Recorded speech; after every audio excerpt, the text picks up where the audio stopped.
Canada believed it was the exception. For 38 years, from the Canada-US Free Trade Agreement in 1988 through NAFTA in 1994 through the revised USMCA in 2020, Ottawa operated under a fixed assumption. The bilateral relationship was too large, too integrated, and too historically embedded to fundamentally challenge. Donald Trump has now invalidated that assumption in 4 words: deliver first, then negotiate. Canada's Prime Minister Mark Carney rejected that demand publicly on April 23.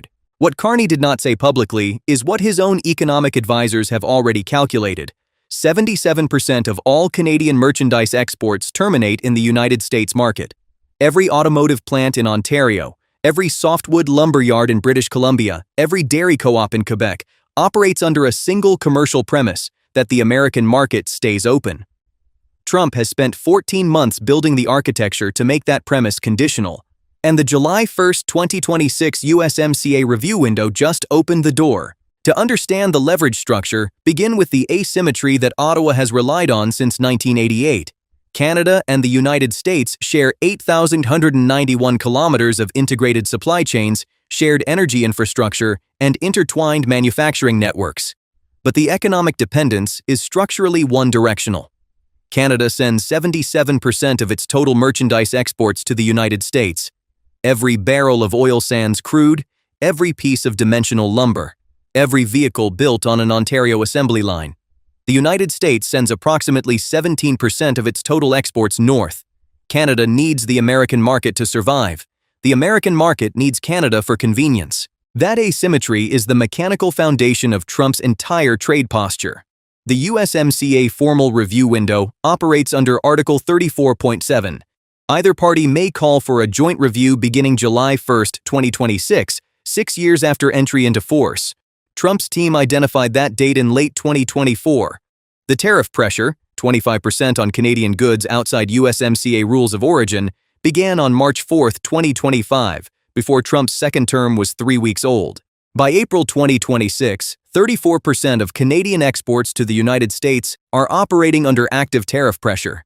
Canadian business confidence has fallen to its lowest level since the 2008 financial crisis, and Carney, elected in March 2026 on a campaign of standing firm against Washington, has arrived at his first structural test. The sectors under pressure expose the architecture of Canadian protectionism with precision. Supply management, Canada's state-enforced dairy, poultry, and egg cartel, operates behind tariff rate quota walls that function as near-total import barriers.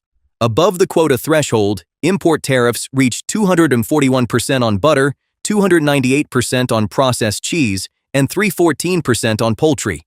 A pound of American cheese entering Canada above its allocated quota pays a tariff 3 times the commercial value of the product.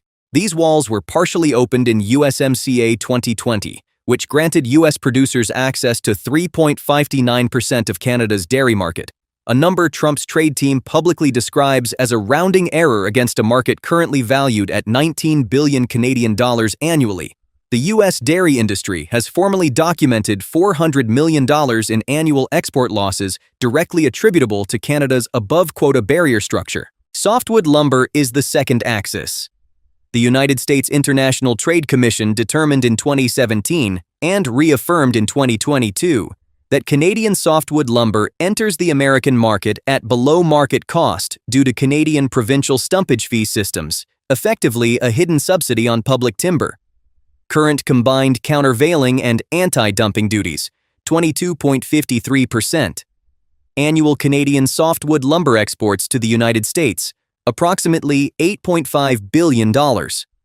At that duty rate, the tariff mechanism generates roughly $1.9 billion in annual revenue for the U.S. Treasury. Canada's lumber industry has contested this finding at the World Trade Organization for 4 consecutive dispute cycles. It has lost 3.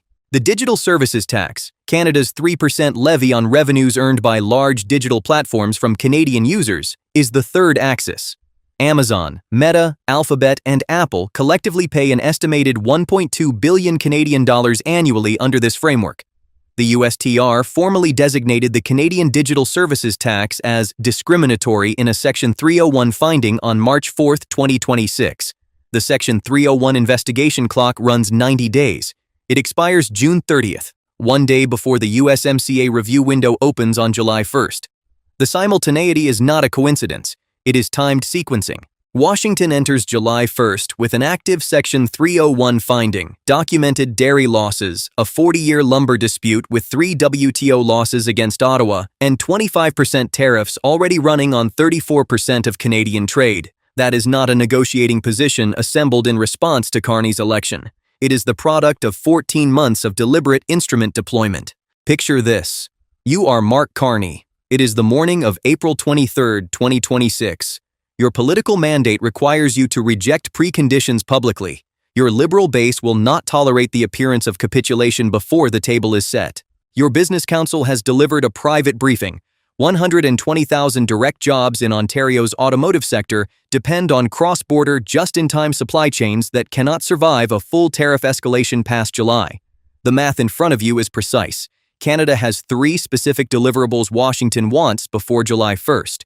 A dairy market access expansion above 3.59%, a negotiated lumber framework that ends the countervailing duty mechanism, and elimination or substantial modification of the digital services tax.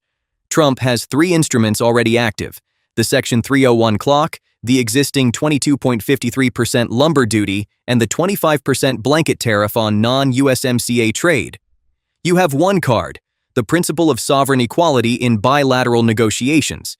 He has all the active mechanisms, and every day the standoff holds, the tariff revenue climbs, and the pressure inside your own industrial base increases. The broader consequence of this confrontation runs well beyond the 49th parallel.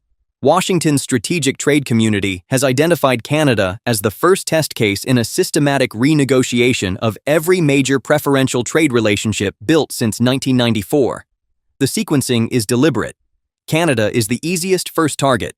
The asymmetry is structurally unambiguous.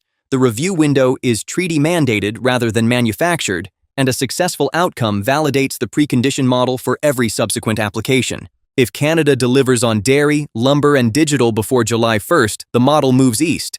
The US-UK bilateral agreement currently under negotiation enters a context in which Washington's precondition playbook has already produced results against a close ally. The European Union, running digital services tax frameworks across 11 member states, is watching. Xi Jinping's trade delegation is monitoring because every country that accepts Washington's precondition architecture reduces the collective bargaining floor Beijing can rely on in the next phase of US-China trade talks. Trump's doctrine is not isolationism. It is sequenced bilateralism. Every major trade relationship renegotiated individually under US preferred terms, each outcome building legal and political precedent for the next. Canada is Chapter 1. The domino chain from Ottawa runs to London, to Brussels, to Seoul, and ultimately to Beijing. And at the center of every link in that chain is the same structural calculation. Is the cost of early resistance greater than the cost of early compliance? Canada's automotive sector has already delivered that answer to Carney's private office.